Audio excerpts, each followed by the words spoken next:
ഞാൻ അതിന്റെ കൃത്യമായിട്ടുള്ള വിവരങ്ങൾ പറഞ്ഞതാണല്ലോ. ഞാൻ അവിടെ വന്ന് ഇറങ്ങിയ ആൾക്കൂട്ടത്തിന്റെ ഇടയ്ക്ക് പോലും പറഞ്ഞു, അവിടെ വലിയ മാധ്യമങ്ങളൊന്നും ഉണ്ടായിരുന്നില്ല.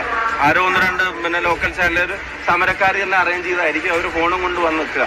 അപ്പൊ അങ്ങനെ വന്ന് നിൽക്കുന്ന സമയത്ത് ഇത് തടഞ്ഞപ്പോ പോലും ഞാൻ ആദ്യം തന്നെ വണ്ടിയിൽ നിന്ന് ഇറങ്ങിയിട്ട് ഞാൻ ആരെയും വെള്ളം വെക്കാൻ പോയിട്ടില്ല. ഞാൻ അവിടെ വണ്ടിയിൽ തന്നെ ഇരുന്നു.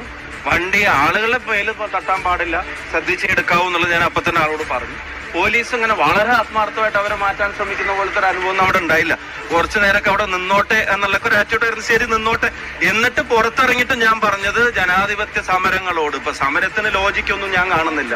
ഞാൻ കഴിഞ്ഞ ദിവസം പത്രസമ്മേളനത്തിൽ ചോദിച്ചു, ഇപ്പൊ എന്നെ തടയേണ്ട ലോജിക്ക് എന്താ സമരത്തിന്റെ?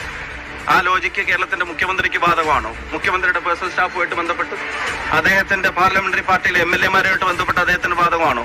മന്ത്രിസഭയിലെ മന്ത്രിയായിട്ട് ബന്ധപ്പെട്ട് അദ്ദേഹത്തിന് ബാധകമാണോ? പാർട്ടി നേതാക്കന്മാരുമായിട്ട് ബന്ധപ്പെട്ട് അദ്ദേഹത്തിന് ബാധകമാണോ? അതിന്റെ ലോജിക്ക് എന്താ? അപ്പൊ